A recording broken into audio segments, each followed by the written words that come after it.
আমি আর কোন দুনিয়ায় নাই, এখন আমি আমার মালিকের নজরে বসে আছি, দরবারে রিসালাতের সামনে আছি।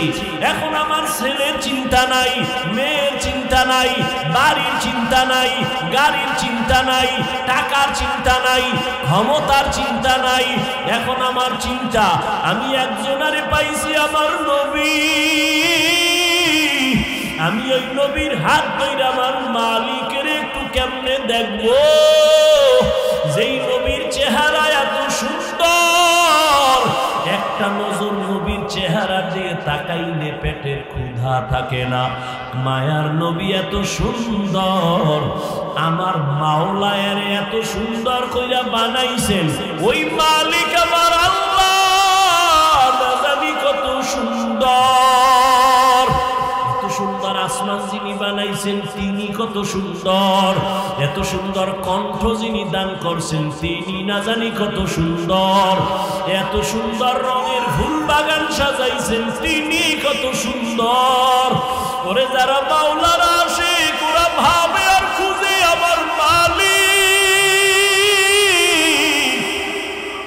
আমার আল্লাহরে আমি তো এখনো পাইলাম না।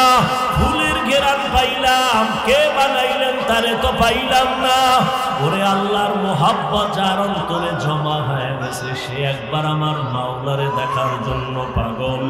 হানজালা বলে, আমি নবীর দরবারে থাকলে আমার অন্তর থাকে একরকম, আমি নবীর দরবারের বাইরে গেলে তখন আবার অন্তর দুনিয়ামুখী হয়ে যায়। আমার ছেলে, আমার বাড়ি, আমার গাড়ি, আমার টাকা, আমার পয়সা, আমার ক্ষমতা, আমার চেয়ার, এইসব আমার অন্তরাইসা জমা হয়, আমি মুনাফিক হয়ে গেছি। ওমর কয় তো এই অবস্থা তো আমারও হয়।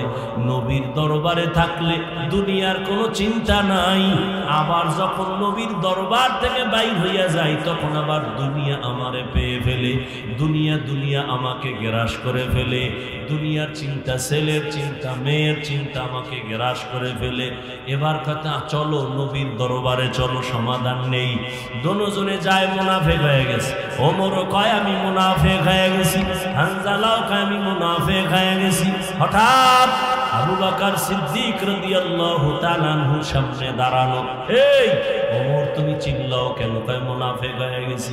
হানজালাও কয় মুনাফিক হয়ে গেছি। কারণটা কি? বলে এই কারণ, নবীজির দরবারে যখন থাকি মনে হয় যেন দুনিয়াতে আমার আর কিছু নাই, নবী আমার কলিজা। আমি নবীর হাত লাগাই আমার মালিক আল্লাহর সঙ্গে মোলাকাত করব। কিন্তু নবীর দরওয়াজা থেকে বের হইলে তখন আবার ঢুইকে যায় ছেলে, মেয়ে, স্ত্রী, পরিবার, দুনিয়ার চিন্তা।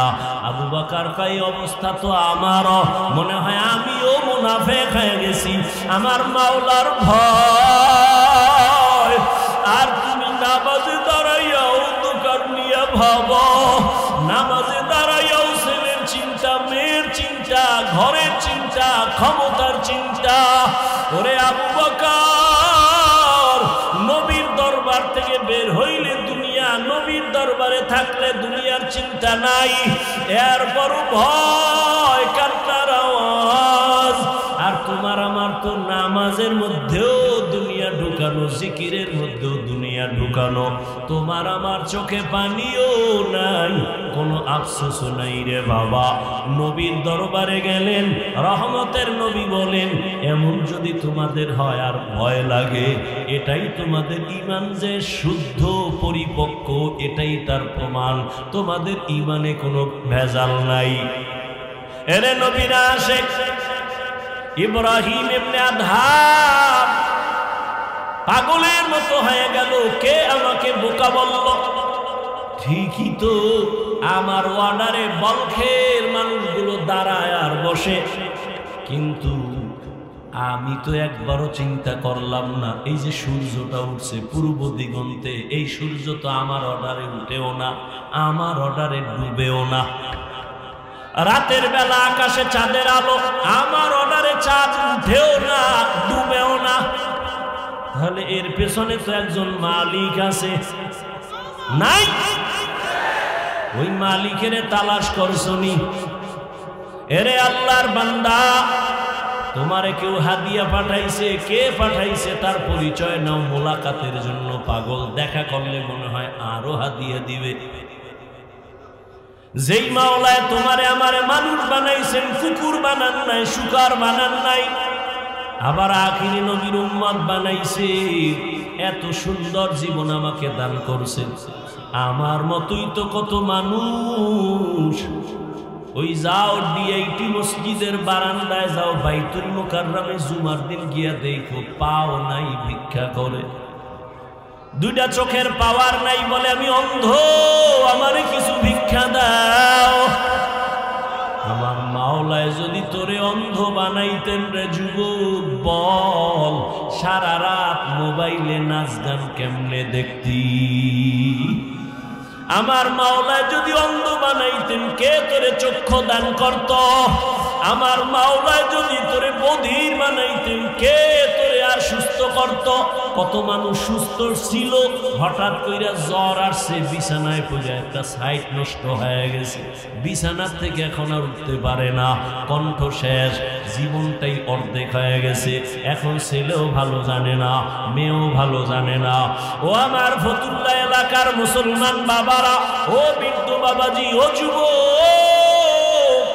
একটু চিন্তা করো বাবা, আমরা নবীর আদর্শ মানতে গিয়া কই আমগো তো না খাইয়া কেউ মরি নাই, সম্মান কমে নাই। আমি তোমাকে বলি না আমগো মতো হুজুর হয়ে যাও, একবারও বলি না রে বাবা, বরং তুমি স্কুলে পড়ো আলহামদুলিল্লাহ, কলেজে পড়ো, চাকরি করো, ব্যবসা করো আলহামদুলিল্লাহ, তবে ওখানে থাইকেই তুমি আমার মালিকের সাথে একটা লাইন লাগাও, ওখানে থাইকা নামাজের সেজদা দাও। চাকরি করিয়াও কি তোমার মতো নামাজি নাই? ব্যবসা করে নামাজ ছাড়ে না এরকম জেনারেল লাইনের মানুষ কি নাই?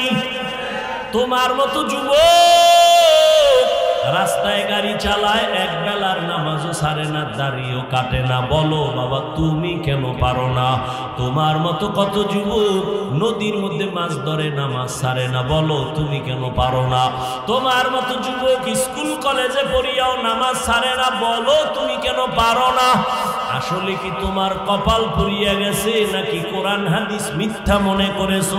যদি বলো হ্যাঁ, তো একটা ভুল কোরআন থেকে বের করে দাও, আমিও দাড়িটা কেটে ফেলি, নামাজ বন্ধ করে দেই। যদি কোরআনে ভুল হয় সবই ভুল, আল্লাহ ভুল। আর যদি বলো না আল্লাহর কোরআন সত্য, তো আল্লাহ আছেন সত্য, গুনাহ নিয়ে কবরে গেলে আযাব হবে তাও সত্য, নেক আমল নিয়ে যদি যাও জান্নাত পাইবা তাও সত্য। আল্লাহর কোরআন মিথ্যা না সত্য? ওই কোরআনে জান্নাতের বয়ান আসেনি, ওই কোরআনে জাহান্নামের বয়ান আসেনি। কে জান্নাতে যাবে, কে জাহান্নামে যাবে আল্লাহ তাও বলেছেন। মনটাকে শুধু বুঝাইও। হাফিজুর রহমান ভাই তো আমাদেরকে হুজুর হওয়ার জন্য তাকিদ দেয় নাই, হাফিজ ভাই তো কওমি মাদ্রাসায় যাইতে বলে নাই। হযরত উলামায়ে কেরাম দীর্ঘ সময় কোরআন সুন্নাহর আলোকে আলোচনা রেখেছেন, আপনারাও ধৈর্যের সাথে শুনছেন আলহামদুলিল্লাহ। অত্যন্ত গুরুত্বপূর্ণ আলোচনা রেখেছিলেন আমার আগে এই নারায়ণগঞ্জের সন্তান, ঐতিহ্যবাহী বারিদারা মাদ্রাসার সুনামধন্য মুহতামিম হযরত গুরুত্বপূর্ণ আলোচনা করেছেন। তার আগে আরো অনেক উলামায়ে কেরাম আলোচনা করেছেন। উলামায়ে কেরামের কথাগুলো সহি তরিকায় আমল করার তৌফিক আল্লাহ আমাদেরকে দান করেন। উলামায়ে কেরামের আলোচনা শুনবেন না কেন? জমিনের মধ্যে উলামায়ে কেরাম গোটা দুনিয়ার মানুষকে নিয়ে যেই ভাবাটা ভাবে, উলামায়ে কেরাম মানুষ কিভাবে শান্তিতে থাকবে, পরিবার নিয়ে, সন্তান নিয়ে, সংসার নিয়ে, সমাজ কিভাবে সুন্দর থাকবে, রাষ্ট্র কিভাবে সুন্দর থাকবে, সার্বিকভাবে উলামায়ে কেরাম যেই পরিমাণ উম্মত নিয়ে ভাবে, এই ভাবনাটা পৃথিবীর আর কারো মধ্যে নেই। কেউ বলতে পারবে না যে হ্যাঁ অমুকে ভাবে, না। কেউ দল নিয়ে ভাবে, আমার দলটা গুছাই, কেউ নিজের পজিশন নিয়ে ভাবে, নিজের পরিবার নিয়ে ভাবে, কিন্তু পুরো দেশের মানুষের শান্তি সম্মান কিভাবে ঠিক থাকবে এ নিয়ে কেউ ভাবে না, একমাত্র উলামা। এজন্য আমি প্রায় সময় বলি যে উলামায়ে কেরাম ছাড়া আর নিঃস্বার্থ আপন বন্ধু এই উম্মতের আর কেউ নেই। উলামায়ে কেরাম আপনাদের জন্য সব দেন, আপনারা কি দেন? গালি, বিরোধিতা।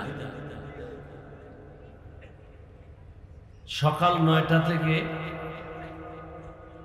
সন্ধ্যা 6টা অথবা সকাল 8টা থেকে বিকেল 4টা পর্যন্ত সরকারি বেসরকারি একটা ব্যক্তি চাকরি করে, এই ডিউটি এতটুকু, বেতন কত? 15,000, 20,000। আবার কম বেতন হইলে মনে করবেন এখানে আউট কিছু আছে। বেতন এত কম কেন? কয় এমনি এমনি বইরা যায় অনেক। আর একজন আলেমের ডিউটি কি? আপনাদের মসজিদের ইমাম 24 ঘন্টা কোথাও গেলে রিক্সার ড্রাইভার পর্যন্ত রিমান্ডের জিজ্ঞাসাবাদ শুরু করে, কই গেছিলেন? নামাজে দেখলাম না যে। তো ইমাম সাহেব কয় তুমি আমার জিগাও কে এত পাওয়ার আল্লাহ? তাই আমি রিক্সার ড্রাইভার, সাথে পাওয়ার কি? 5 টাকা মাসে বেতন দেই, এই পাওয়া। একটু চিন্তা করেন তো, 24টা ঘন্টা একটা আলেম মসজিদ নিয়ে ভাবে, মুসল্লি নিয়ে ভাবে, অন্য কোনো কাজ করার সুযোগ থাকে না। অন্য কাজে গেল এই কাজের হক আদায় হয় না। বেতন কত দেন? শহরে থাকলে 10,000, গ্রামে আরো কম। বাকি কত? 6 মাস। গ্রামে আরো ডবল। যিনি এত বড় মসজিদের সভাপতি তিনি কত দেন? বলে মাসে 100।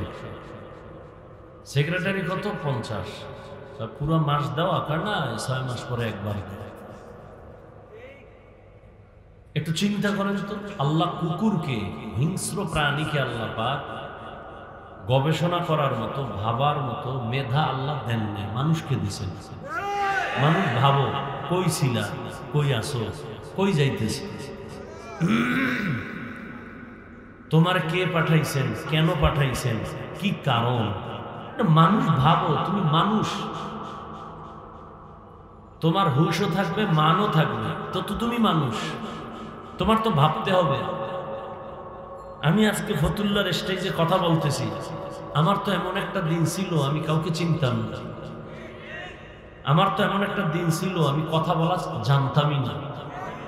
আমার এমন একটা দিন ছিল আমি হাঁটতে পারতাম না। আমার এমন একটা সময় ছিল আমি আম্মুকে চিনি নাই, আব্বুকে চিনি নাই, ডাকতেও পারি না। আমার এই দিনটা, এই সময়টা ছিল একটা পুঁজি, শুধু কান্না কান্না কান্না, আর কোনো পুঁজি ছিল না। আমার ক্ষুধা লাগছে, কান্না। আমি বাথরুমে যাব বলতে পারি না, আমার বাথরুমের ব্যাগ হয়েছে, কান্না। আল্লাহ মায়ের মধ্যে একটা চুম্বক লাগাই দিয়েছেন, সন্তানের শুধু কান্না দিয়া কখন কি চায় এটা শুধু মাই বুঝে, বাবাও বুঝে। বাবাই বলে বাচ্চা কাঁদে কেন? ক্ষুধা লাগছে বোধহয়, খানা দাও। মা বলে মাত্র 5 মিনিট আগে খানা দিছি, তো কাঁদে কেন? এ কান্না হলো ঘুমের আগের কান্না। বাচ্চারা ঘুমের আগে, বাবা বুঝে নাই, কে বুঝে? এই বুঝার মতো ক্ষমতা কে দিছেন?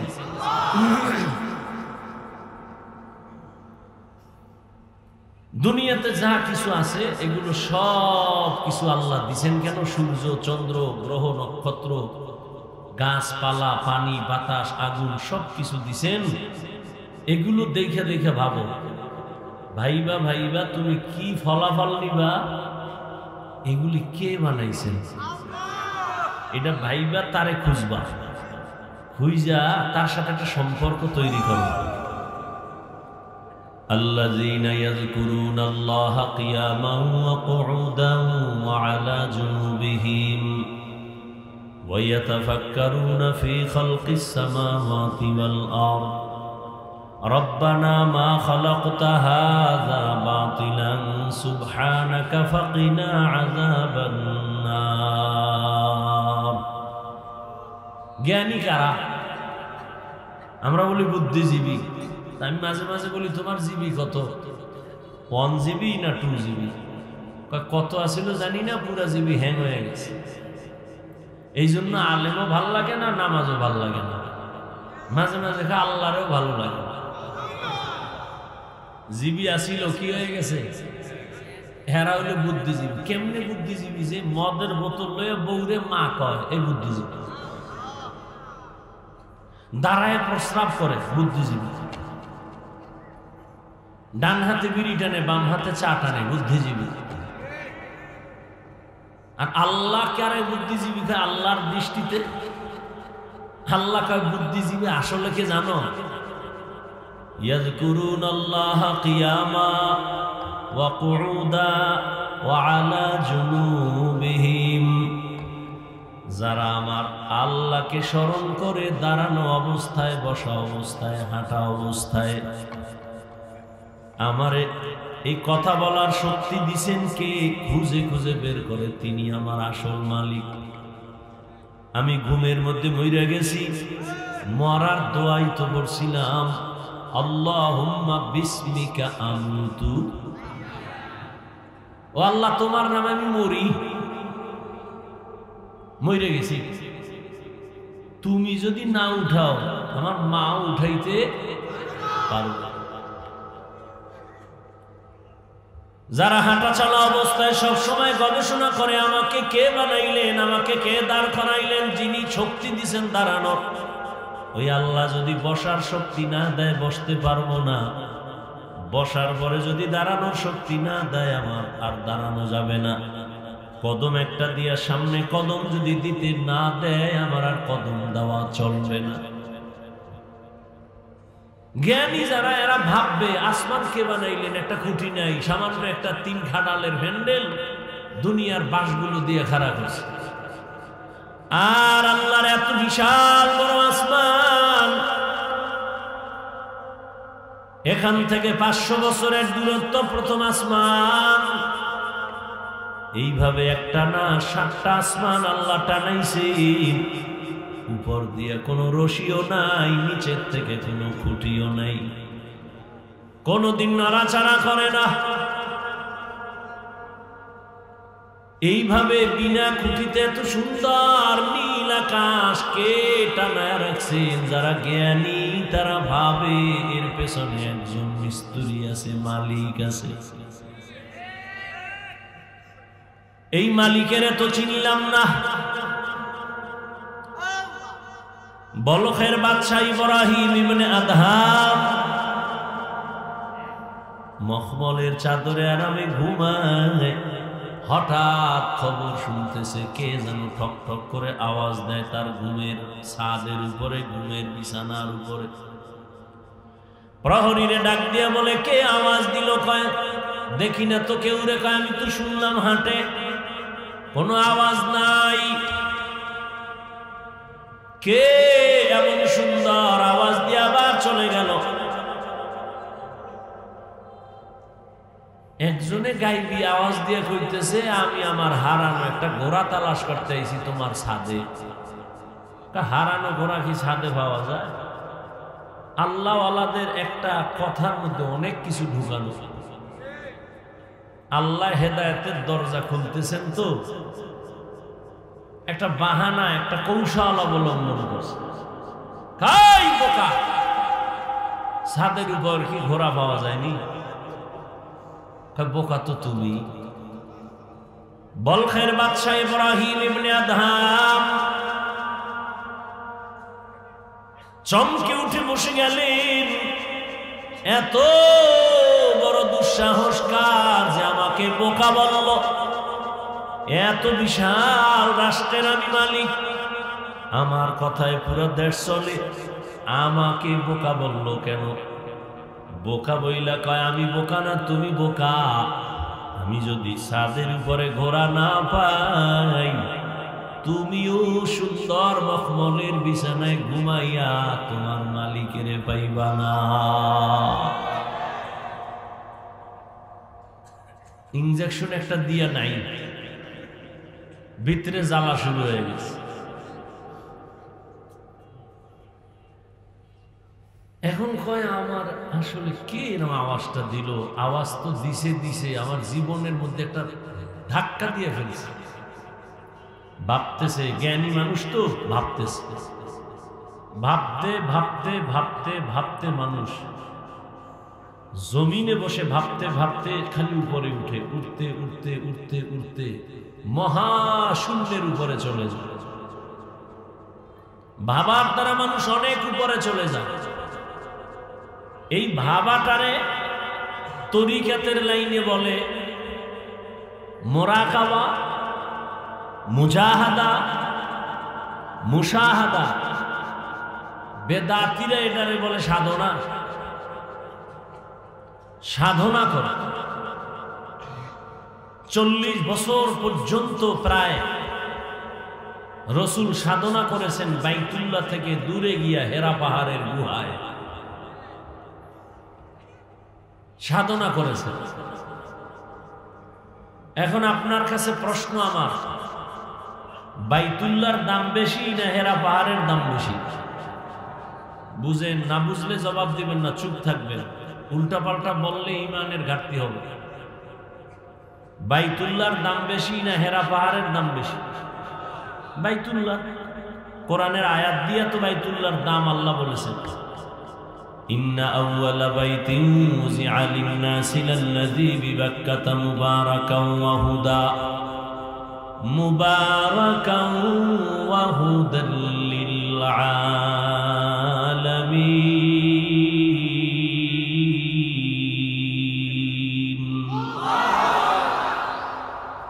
আল্লাহ বলেন, আমি জমিনটা বানাইয়া কোনো কিছুই বানাই না, একটা ঘর বানাইছি বাইতুল্লাহ।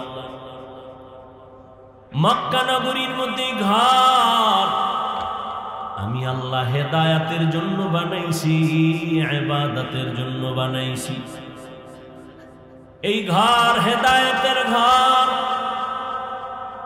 এটা এমন এক দামি ঘর যেই ঘরের দিকে শুধু তাকায় থাকবে অনবরত সওয়াব লেখা হবে। এটা এমন একটা ঘর, আপনাদের ফতুল্লা এলাকায় মসজিদগুলো কার ঘর? জমিনের সব মসজিদগুলো আমার আল্লাহর ঘর, তবে বাইতুল্লাহর মতো একটার মর্যাদা নাই। বলে কেমন মর্যাদা? বলে বাইতুল্লাহর এরিয়ার মধ্যে কোনো আশিক যদি একবার বলে লাব্বাইক, 1,00,000 বার লাব্বাইক বলার সওয়াব আল্লাহ দান করবে। বাইতুল্লাহর এরিয়ার মধ্যে বসে যদি একবার বলে আল্লাহ, 1,00,000 বার আল্লাহ বলার সওয়াব বান্দা পেয়ে যাবে। বাইতুল্লাহর এরিয়ার মধ্যে যদি একটা সেজদা করে আশিক, একটা সেজদার বরকতে 1,00,000 সেজদার সওয়াব পেয়ে যাবে। এরকম সওয়াব আর কোন মসজিদে আছে? এই পরিমাণ নাই। মদিনার মসজিদে আছে, নববী, মসজিদে নববী।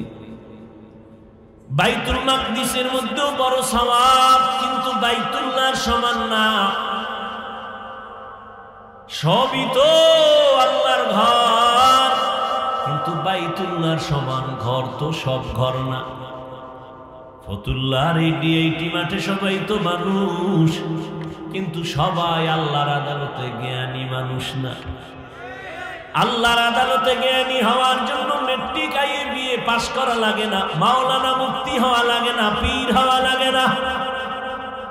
আমার মাওলার আদালতে জ্ঞানী হওয়ার জন্য আমার মাওলারে চিনা লাগে, আমার মাওলার সাথে গভীর সম্পর্ক করা লাগবে। এরে যুবক, বয়ান তো তুমিও কম জানো না। নামাজ পড়া ফরজ, পর্দা করা ফরজ, মা বাবার খেদমত করা ফরজ, সবই তো জানো, করো না কেন? মিথ্যা বলা হারাম, গালি দেওয়া হারাম, গীবত করা হারাম, নামাজ ছাড়া হারাম, বেপরদায় চলা হারাম, নাচ দেখা হারাম, গান শোনাও হারাম, কাউকে হত্যা করা হারাম, চুরি করা হারাম, দুর্নীতি করা হারাম, জুলুম করা হারাম। সব এখানে এমন একটা মানুষ নেই যে জানে না। এরপরেও কেন করো না? তুমিও মুসলমান, আমিও মুসলমান। তোমার আল্লাহ আমার আল্লাহ এক, তোমার নবী আমার নবী এক। তোমার কাবা আমার কাবা এক, তোমার আমার কোরআন এক, তোমার আমার কালেমা এক, ধর্ম এক। অথচ তোমারে পাও দইরা দইরা আল্লাহর বান্দা উলামায়ে কেরামরা বুঝাইতেছেন, তাবলীগ ওয়ালাদের মেহনত, পীর সাহেবদের মেহনত, উলামায়ে কেরাম খতিব সাহেবদের মেহনত, পাও ধরে ধরে তোমারে বুঝায়। এরপরও কেন বান্দা তুমি নামাজ পড়ো না, কেন তুমি পর্দা করো না, হালাল ভাবে চলো না? এর একটাই মাত্র কারণ, তুমি কারে সেজদা দিবা তার প্রতি তোমার মায়া এখনো হয় নাই। আর মায়া না হওয়ার কারণ, তাকে এখনো তুমি চিনো না। আমি টুপি খুলতে চাই না, লজ্জা। আর তুমি কেমন মুসলমান যে টুপি মাথায় দিতে চাও না, লজ্জা। আমি দাড়ি কাটতে চাই না, লজ্জা। তুমি কেমন মুসলমান দাড়ি রাখতে চাও না, লজ্জা। আমি মসজিদে না ঢুকলে লজ্জা পাই, তুমি মসজিদে ঢুকতে গেলে লজ্জা পাও। আমি পর্দা না করলে লজ্জা পাই, তুমি পর্দা করতে গেলে লজ্জা পাও। ওরে আমিও তো তোমার মতো একটা মানুষ, আমি তো তোমার মতো রাত কাটাই, দিন কাটাই, 3 বেলা খাই। ও আল্লাহর বান্দারা, এই জমিনের হাওয়া বাতাস সূর্যের আলোতে তুমিও বড় হয়েছো, আমিও হয়েছি। ও আল্লাহর বান্দা বলো, একটু আগেও বলছি কুকুর শুয়ারের দেয় না, মানুষের দিছে, একটু বলো তোমরা নবীর তরিকা আল্লাহরে বাদ দিয়া বলো কত উপরে উঠছো। আর আমরা যারা নবীর মহব্বতে আল্লাহ পাওয়ার জন্য দাড়ি রাখলাম, টুপি পরলাম, নামাজ পড়ি, পর্দা করি, হালাল খাই, বুঝাবার জন্য বলি, অহংকারী করি না রে বাবা। বলো আমরা কত নিচে নামছি। তুমি বলতে পারবা না, সেই শক্তি তোমার জবানে নাই, অন্তরে নাই। আমি বলি শুনো, কেউ কাঁদতেছে পাইয়াও সব হারাইছি, আর একদল কান্দে পাইয়াও পাই না। চেয়ারম্যানের চেয়ারের মেয়াদ শেষ। আর যারা নবীর আদর্শ নিয়ে আসিলাম, আগে যেমন আছি এখনো আছি, সামনে এমনই থাকবে, কোনো চিন্তাই নাই। চেয়ারম্যানের চেয়ারের মেয়াদ শেষ, আর নবীর আদর্শওয়ালা টুপিওয়ালা ওলামায়ে কেরামের কোনো মেয়াদি নাই, শেষ হবে আবার কি? এই সম্মানকে দিছেন, টাকা দিয়া সম্মান কিনলে ফুলের মালার পরে আবার জুতার মালা। আর আমার মাওলায় যারে সম্মান দেয়, ওই বান্দার সম্মানে দুনিয়াতেও বাদশাহ, পরকালেও বাদশাহ। হে খোদা দয়াময় রব্বুল আলামিন,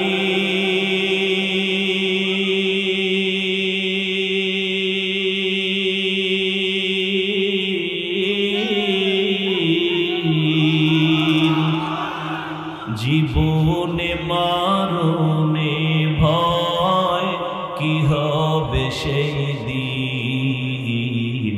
হে খোদা ধরাতে আসিয়া আজি বড়ই অসহায়,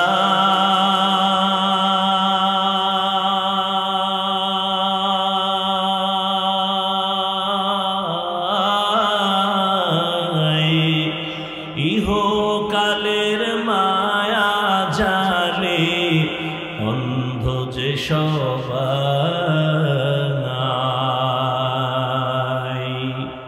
দাও হেদায়াত মুক্তি দাতা গফুরুর রহিম।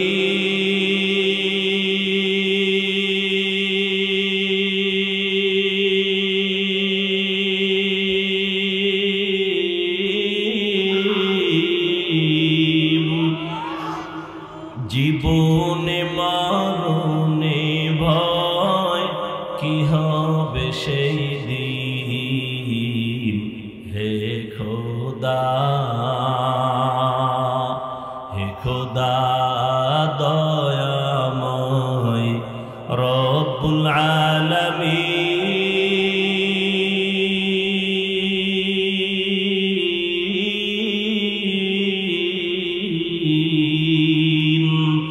জীবনে মরণে ভয় কি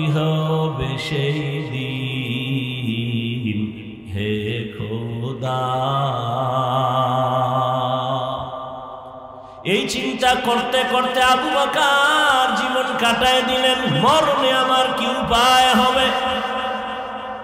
পরশুদিন হাদিস দেখলাম রহমতের নবী ইস্তেনজায় ঢুকছেন। ইস্তেনজা চিনেননি? এও তো অনেকে চিনে, বাংলায় খাওয়া লাগবে না। রহমতের নবী হাজত ছাড়তে ঢুকলেন, বাথরুমে গেলেন।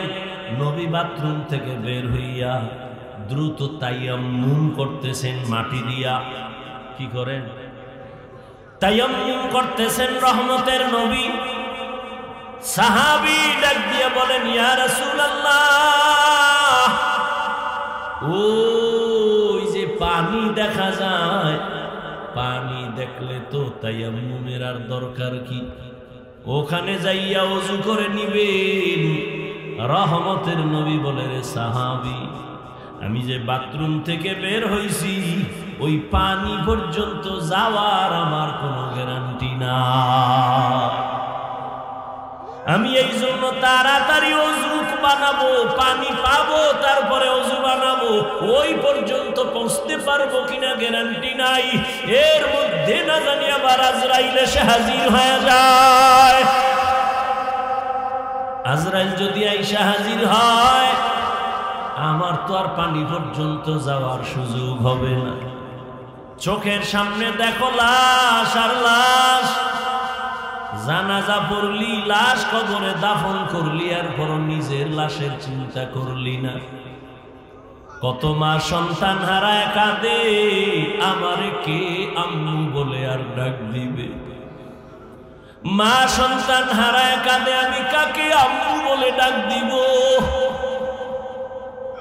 এরে আল্লাহর বান্দা, ভাই ভাই হারায় কান্না করতেছে, স্ত্রী স্বামী হারায় কাঁদে, স্বামী স্ত্রী হারায় কাঁদে।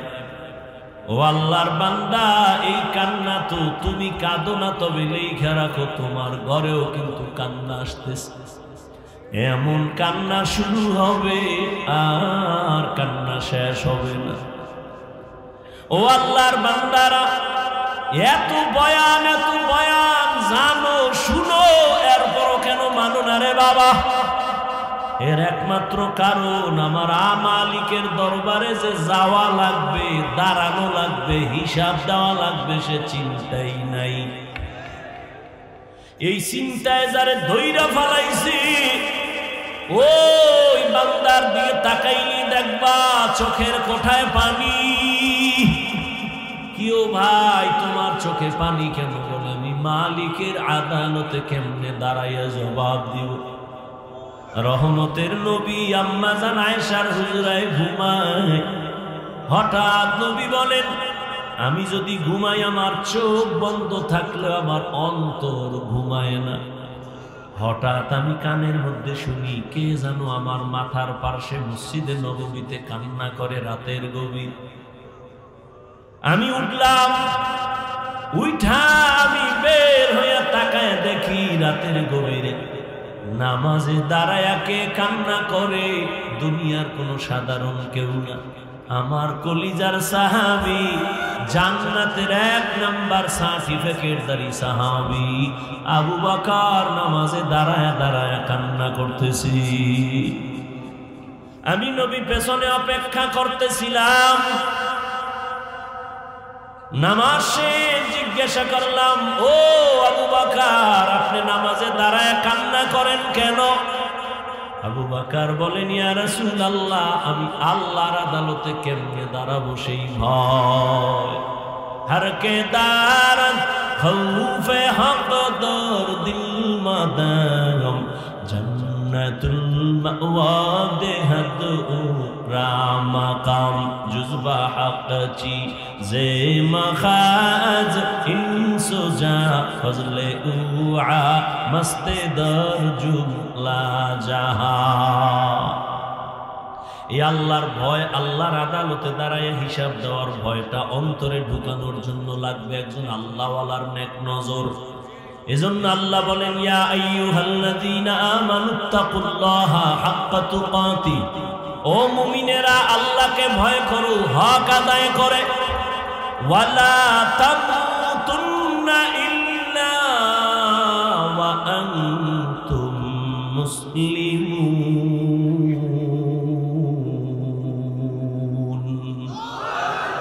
মুসলমান না হইয়া মরিও না, সাবধান। নবী বলেন আলা কুল্লুকুম রাইন ওয়া কুল্লুকুম মাসউলুন আন রাইয়াতিহি। এই উলেকা মোনাজাত দিয়ে দেব, মাওলায় যদি বাড়ি না নেয় কেমনে আগে বাড়ি যাবা?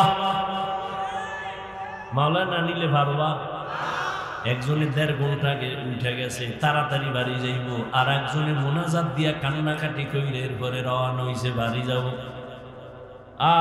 ওই ঘটনা আছে না, সুলতান মাহমুদ গজনবীর ঘটনা, আয়াজের ঘটনা, এক ধনী বড় টাকাওয়ালা আর মালিক আর গোলামের ঘটনা। মালিক আর গোলাম বাড়ি যায়, হঠাৎ মালিকের কয় গোলাম স্যার একটু দাঁড়ান, আমার একটু জরুরত আছে। দাঁড়াই নাম ঢুইকা গেছে মসজিদে, মসজিদে গিয়া সেজদায় যাইয়া কান্দে। মালিক অপেক্ষা করে আয় না কেন, নাই না গিয়ে দেখে গোলাম সেজদায় পড়ে কাঁদে, ও মালিক তোমার দরবারে হাজির, তুমি কবুল করো। দীর্ঘ টাইম অপেক্ষা কইরা গোলাম যখন বের হইতেছে, মালিক কয় এত দেরি কেন করলা? কয় যেই মালিক তোমারে মসজিদে ঢুকায় না, ওই মালিক আমারে যেন কেমন বের হইতে দেয় না। মাছ পানি ছাড়া ভাল লাগে না, মাছ পানি পাইলে মনে করে আমার জীবন। আরে আমার মাওলা পাকের যারা আশিক, আল্লাহর মোহাব্বতের যারা গোলাম, ওরা দুনিয়ার রং তামাশায় ভইরে গেলে ভাল লাগে না। কখন জিকিরের ময়দানে ঢুকবে, কখন একটু আলেমের কাছে যাবে, কখন একটু কোরআনের তেলাওয়াতের আওয়াজ অন্তরে নিবে, কখন একটু জায়নামাজে দাঁড়াবে, কখন আমার মাওলাকে একটু মায়া কইরা ডাকবে, ও আল্লাহ। আরে আমার মাওলারে ডাকলেই তো বান্দা এত খুশি, আল্লাহর মোহাব্বত অন্তরে জমা হয়ে যায়। হানজালা নবীর সাহাবী, ঘটনা আপনারা নাম শুনছেন। হানজালা রহমতের নবীর বড় আশিক। একদিন রাস্তায় হাঁটে আর ঘুরে আর কয় না ফাকা হানজালা, না ফাকা হানজালা, আমি হানজালা মুনাফিক হয়ে গেছি, মুনাফিক। ঘুরতে ঘুরতে দেখা ওমরের সাথে। এই হানজালা কি চিল্লাও কেন? আমি মুনাফিক হয়ে গেছি। কয় কেন? কয় আমি নবীর কাছে যখন থাকি তখন আমার অন্তর এমন যে, হাফিজুর রহমান তো তাবলিগ না গেলে জাহান্নামে যাবা বলে নাই, কি বলছে? স্কুলে পড়লেও নামাজ ছাড়া যাবে না, স্কুলে পড়িয়াও তো আমার মতো যুবক নামাজ পড়ে, আমি কেন পারি না? আমার মতো যুবক চাকরি করে নামাজ পড়ে, আমি কেন পারি না? আমার মতো যুবক ব্যবসা করে নামাজ পড়ে, আমি কেন পারি না? আমার কপাল বুঝি খারাপ, গুনার কারণে আল্লাহ বুঝি আমার উপরে বেজার হয়ে গেল। এখনো সময় আছে, তওবার দরজায় ফিরে আসো।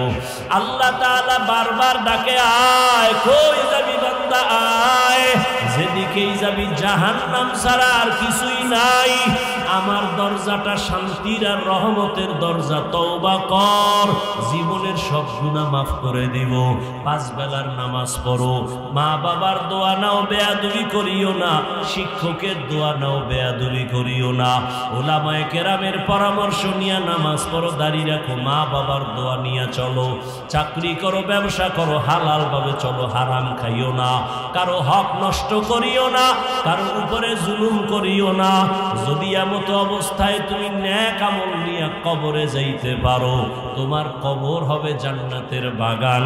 আল্লাহ তাআলা আরামের বিছানা দিবেন ফেরেশতার মাধ্যমে ঘুমানোর জন্য। আর যদি বান্দা গুনার মজা পাইয়া গুনাহ করতে করতে করতে করতে আজরাইলের হাতে ধরা খাইয়েই যাও, আজরাইল যদি আইসা দেখে তোর কানের ভেতরে গানের তার লাগানো, তুই বিছানায় শুয়া শুয়া গানের তার কানে লাগাইয়া গান শুনতেছ, আজরাইল যদি এর মধ্যে আল্লাহ পাঠায় দেয়, অবস্থা কেমন তোমার খারাপ হয়ে যাবে। ঈমান নাই, কালেমাও তোমার জবানে আর আসবে না। নবী বলে একটা জ্যান্ত ছাগলের চামড়া খুললে যেমন কষ্ট পায়, একটা গুনাহগার বেনামাজির রূহটা যখন আজরাইল নেয় সেই কষ্ট শুরু হয়ে যায়। আজরাইলকে দেখে এক হাত মাশরিকে আর এক হাত মাগরিবে, পা জমিনে মাথা আসমানে, চক্ষু দুইটা বড় বড়। এখানে দেখাই গুনাহগারের কলিজার মধ্যে কম্পন শুরু হয়ে যায়। আর যেই জাহান্নাম আল্লাহ বানাইছেন, ওই গুনাহগারেরা জাহান্নামের ছবিটা দেখায়া দেয়। ও আল্লাহর বান্দা, তুমি আমি তো মানুষের কাতারেই নাই। যারা মানুষ, ওই যে আবু বকরের কথা বলতেছিলাম, রহমতের নবী যার কোনো গুনাহ নাই, তিনিও কান্না করতেছেন আল্লাহর আদালতের হালাতের কথা চিন্তা করিয়া। আম্মা জান আয়েশা রাদিয়াল্লাহু আনহা বলেন, নবীজিকে আমি জিজ্ঞাসা করলাম, নবী আমার রুমে বৈশা কাঁদেন কেন? নবী বলেন, ও আয়েশা, হাসরের ময়দানে আমার উম্মতের কি উপায় হবে, এই চিন্তায় আমি কান্না করতেছি। আম্মাজান বলেন, ও নবী, হাসরের মাঠটা কেমন হবে? নবী বলেন, আয়েশা, এই জমিনটা হবে কিয়ামতের মাঠ, আরাফার ময়দান হবে আল্লাহর বিচারালয়, আদালত। এই দুনিয়ায় তো বড় বড় মাস্তান তো চলে গেল, আল্লাহর কোরআনের একটা ভুল বের করতে পারে নাই, নবীর একটা কথার মিথ্যা প্রমাণ করতে পারে নাই। আল্লাহর নবী বলেন, ওই হাদিস এখনো আছে, কোরআন এখনো আছে। আম্মা জান আয়েশাকে নবী বলেন, কিয়ামতের ময়দান এমন এক অবস্থা হবে, পুরো জমিনটা সমান হবে। সূর্যটা এখন তো বিজ্ঞানীরা বলে জমিন থেকে 9,30,00,000 মাইল উপরে।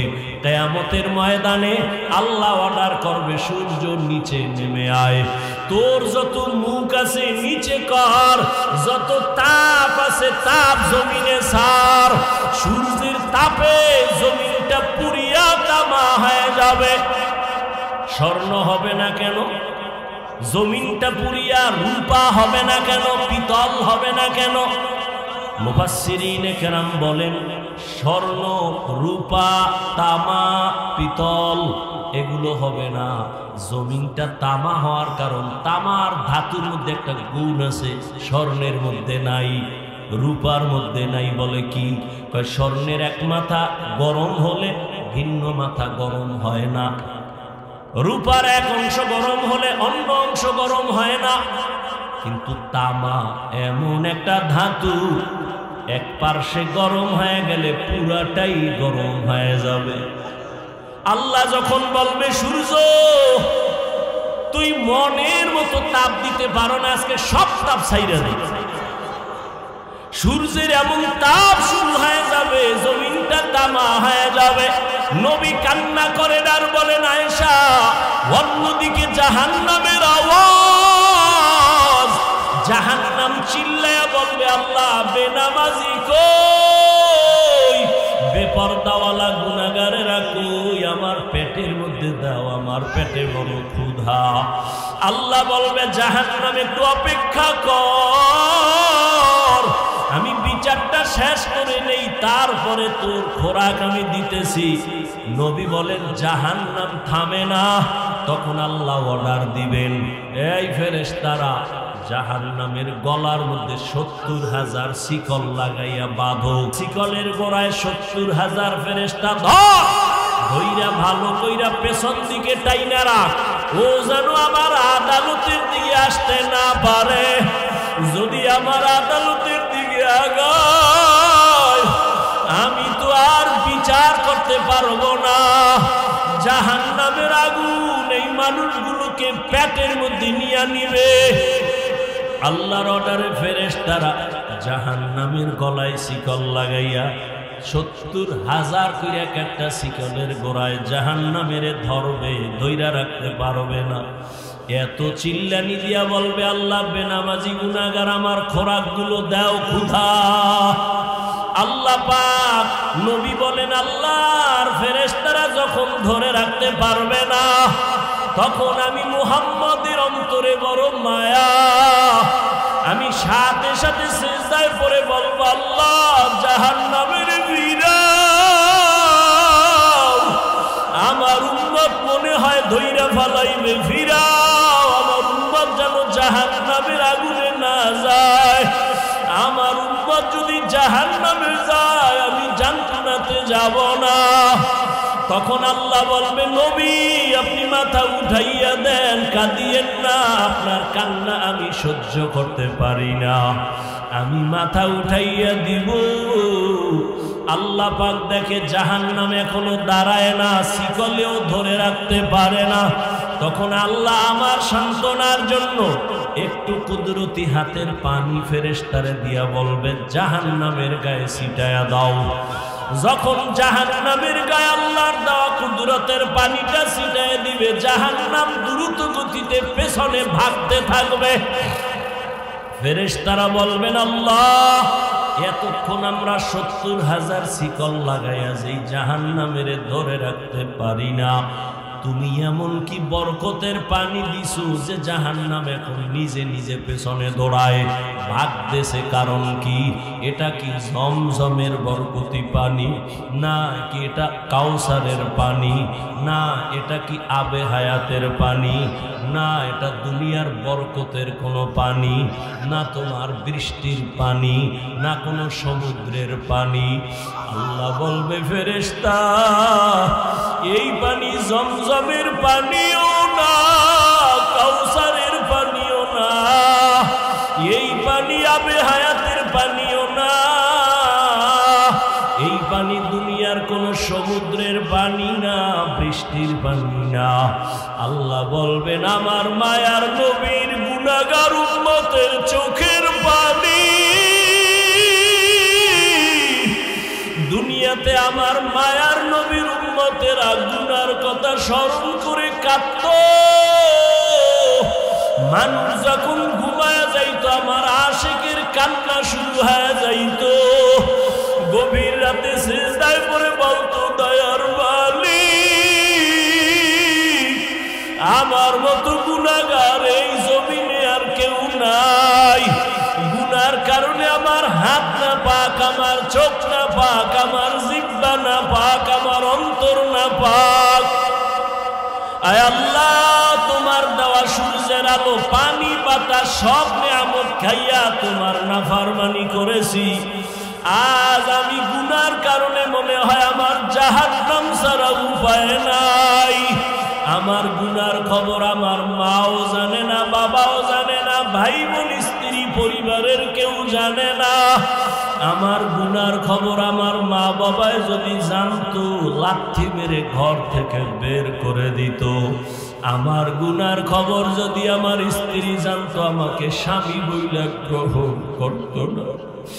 আমার গুনার খবর যদি আমার সন্তান জানতো কোনদিন আমাকে বাবা বলতো না।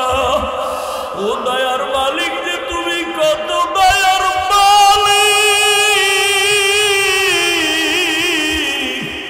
তুমি আমার সব গুনার খবর জানো। ও আল্লাহ, এক যুবকের আমার মাওলারে ডাকতে দুই ফোঁটা চোখের পানি চাও আর গুনার কত স্মরণ করে ক্ষমা চাও। আর আল্লাহরে বলো, আমার মাওলা যে কেমন দয়ার মাওলা। ওরে দরওয়াজা জানালা বন্ধ করে মোবাইলের দ্বারা যে গুনাহ করেছ, ওই দরওয়াজা জানালার ভেতরের গুনার খবর মাও জানে না, বাবাও জানে না। ওরে আমার মাওলারে ফাঁকি দিতে পারো নাই রে বাবা। আরে তোমার গুনার খবর যদি মা জানতো ঘর থেকে বের করে দিত। কিন্তু আমার মাওলা যে কেমন দয়ার মালিক, গুনাহ করছি দেখছেন, এরপরও ঘরের থেকে বের করে দেয় নাই, সম্মানের চেয়ার থেকে ফালাইয়া দেয় নাই। ও আল্লাহর বান্দারা, আজকে বাড়ি পাইছো, গাড়ি পাইছো, সন্তান, বিবি, পরিবার, ক্ষমতা সবই পাইলা, কিন্তু আজকে যেইগুলি পাইয়া পাগল, চিন্তা করে দেখছো এগুলি কিছুই তোমার আমার আপন না। ওরে আজরাইল আইসা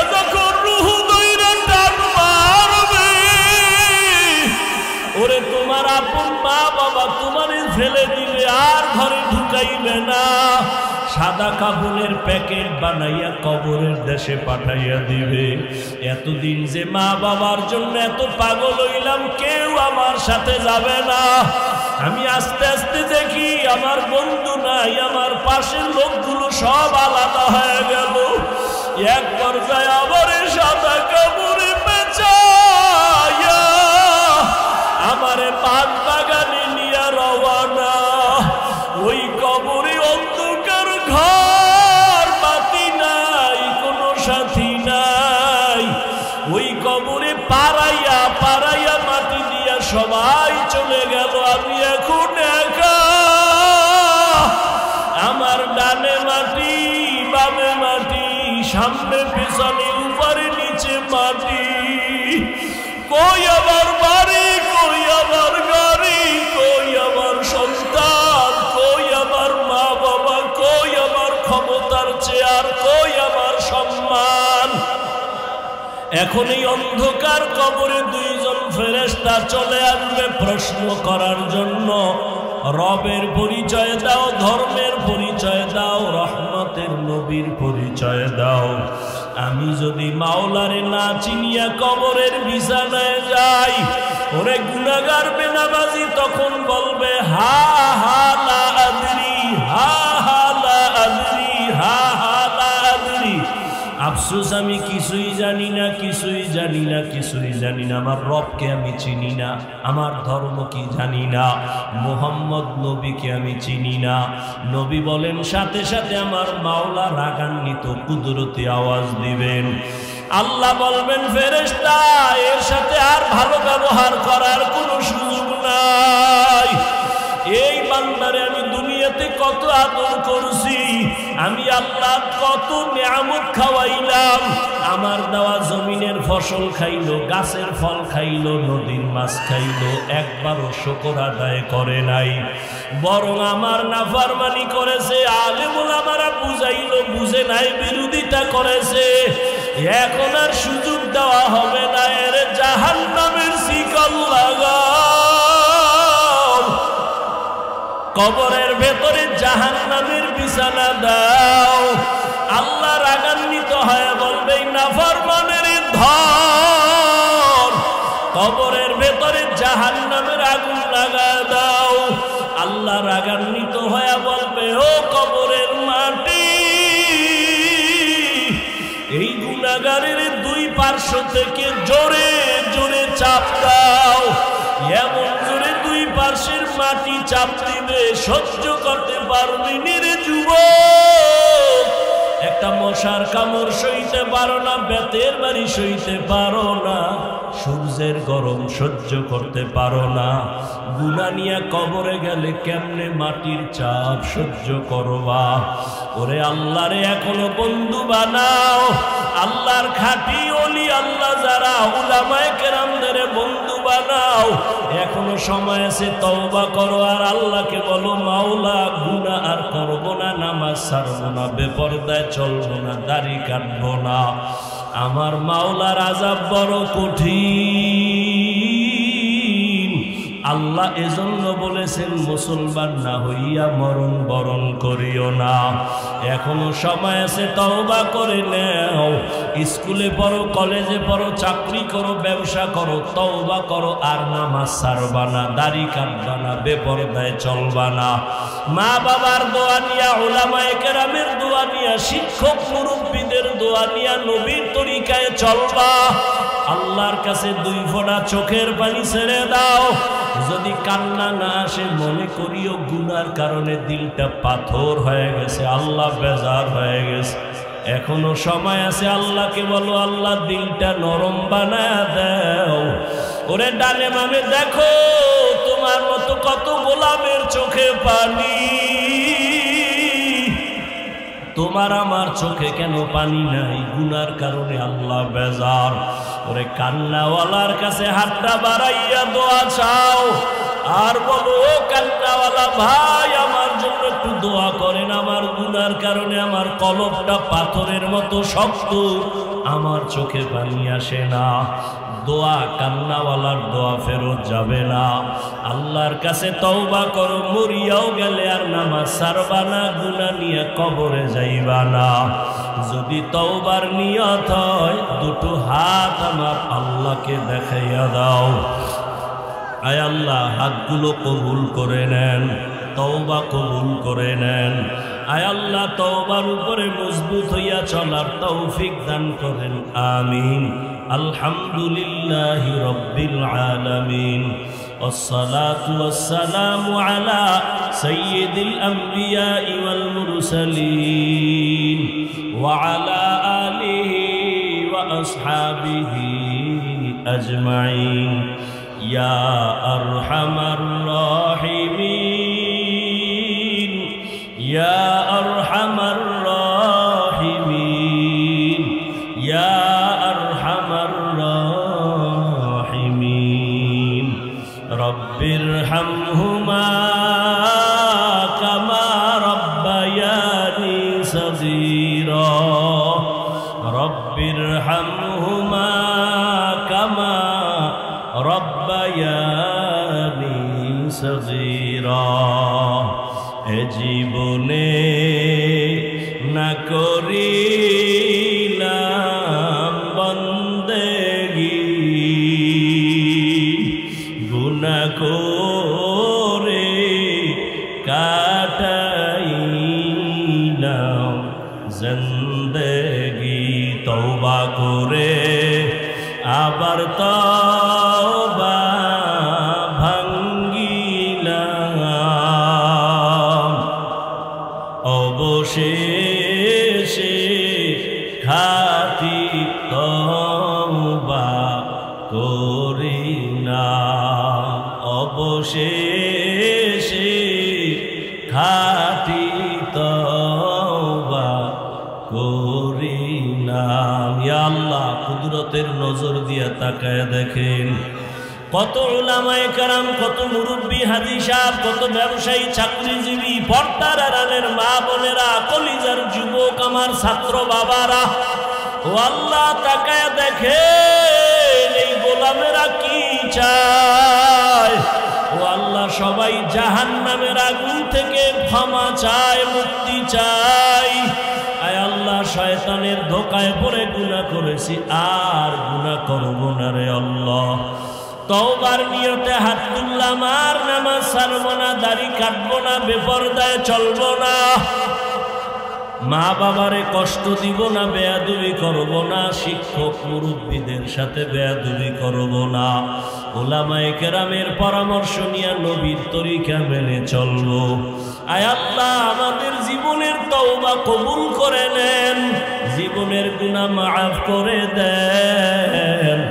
আয় আল্লাহ, মাহফিল কবুল করে নেন, আয়োজনকারী সহযোগিতাকারীদের কবুল করে নেন। আয় আল্লাহ, মাদ্রাসা কবুল করে নেন, মসজিদ কবুল করে নেন, সারা দুনিয়াবাসীকে মাফ করে দেন। আয় আল্লাহ, বিদেশের ঘরে যারা ব্যবসা চাকরি করে হেফাজত করেন, মুসলমানের হেফাজত করেন, বাংলাদেশ শান্তির দেশ বানায় দেন, জালেমদের জুলুম থেকে হেফাজত করেন, হিংসা দূর করে মোহাব্বত বাড়ায় দেন। আয় আল্লাহ, মা বোনদের আবেদা বানায় দেন, পর্দানিশী বানায় দেন, সন্তানগুলো নেককার বানায় দেন। আয় আল্লাহ, যারা লেখাপড়া করে পরীক্ষার্থী কামিয়াবি দান করেন, আমার কলিজার প্রত্যেকটা যুবকের কবুল করে নেন। আয় আল্লাহ, নামাজি কোরআন তেলাওয়াতকারী বানায় দেন, মোবাইলের গুনাহের থেকে হেফাজত করেন।